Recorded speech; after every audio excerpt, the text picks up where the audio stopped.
English, Standard 12, Unit 5, Poem, A Father to His Son, written by Carl August Sandburg, continued. From the first 4 stanzas, we came to know that the poet's vivid description of the motivation of a father to his son.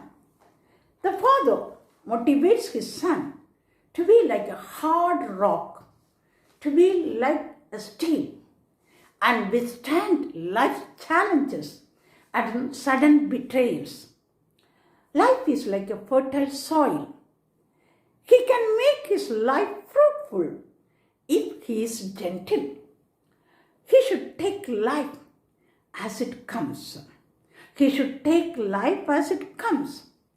At times, gentleness overtakes harshness. The growth of your tender flower can split a rock. A tender flower can split a rock. He should have a deep desire and strong willpower to achieve. The father advises his son to have a deep desire and strong willpower to achieve. Greed for money has left men dead before they really die.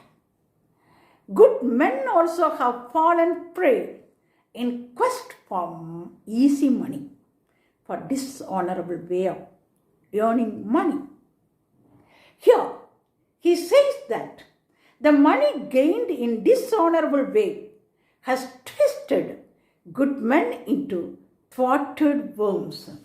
Thwarted means frustrated.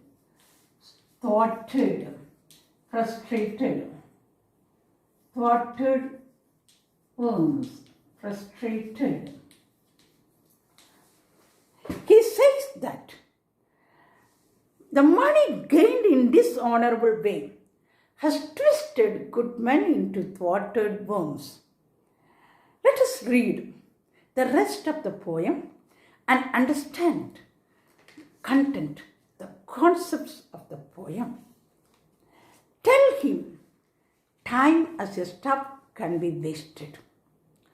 Tell him to be a fool ever so often and to have no shame over having been a fool, yet learning something out of every folly, hoping to repeat none of the cheap follies, thus arriving at intimate understanding of a world numbering many fools. Folly. Folly means mistake. Folly. Folly means mistake. Time as a stuff can be wasted. It is not a shame to be a fool at times. He advises his son to learn from his mistake and never repeat it again.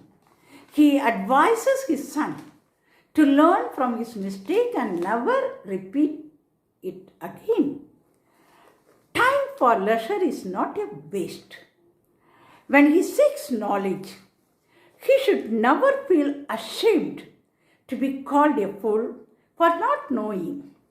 At the same time, he must learn from his mistakes and never repeat it. He advises his son, never repeat the mistakes again and again. Tell him to be alone often and get at himself, and above all, tell himself no lies about himself. Whatever the white lies and protective fronts he may use against other people. Whatever the white lies and protective fronts he may use against other people.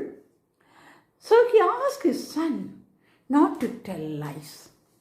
He asks his son not to tell lies.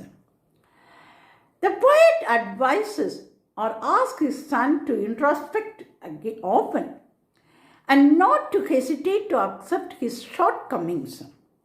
He tells him to avoid white lies, to protect himself against other people. I mean, he advises his son not to tell lies even if it saves him. Tell him solitude is creative if he is strong, and the final decisions are made in silent rooms. Tell him to be different from other people if it comes natural and easy being different. If it comes natural and easy being different. Tell him solitude is creative if he is strong and the final decisions are made in silent rooms. Tell him to be different from other people if it comes natural and easy being different. Solitude means being alone. Solitude means being alone. He asked his son to be alone to make final decisions of his own. He asks his son to be different from others if it is his nature. So he assures solitude helps him be creative and the final decisions are taken in silent rooms.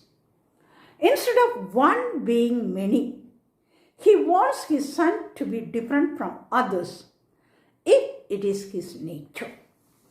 Instead of one being many, he wants his son to be different from others if it is his nature. Let him have lazy days, seeking his deeper motives. Let him seek deep for where he is born natural. Then he may understand Shakespeare and the Wright brothers, Pastor, Pavlov, Michael Faraday, and free imaginations. Bringing changes into a world resenting change. He will be lonely enough to have time for the work he knows as his own. Be bringing changes into a world resenting change, disliking change. He will be lonely enough to have time for the work he knows as his own. He wants his son to produce his own ideas, to bring out his own ideas, to bring out his creative activities in his life. Like the great scientist, like the great people, the great writers, the great dramatist Shakespeare, and the Wright brothers, Louis Pasteur, Michael Faraday, and so on. He asked his son to have free imaginations, to have creative thinking, and to act as his own. The poet says that his son may need lazy days to find his inherent abilities, inherent talents, to seek what is born for. So the poet says that his son may need lazy days, relaxing days, to find his inherent abilities, to seek what is born for. He will then know how free imaginations bring changes to the world, which resent change. So free imaginations bring changes to the world, which resent change. During such resentment, let him know that it is time for him to be on his own and work to achieve, like Shakespeare, the Wright brothers, Louis Pasteur, Pavlov, and Michael Faraday, the great people, the great achievers of the world in different fields. So he asked his son to be different from others. He asked his son to use his creative inner qualities, inherent abilities to bring out noble ideas, new imaginations like the great achievers of the world. Thank you for listening.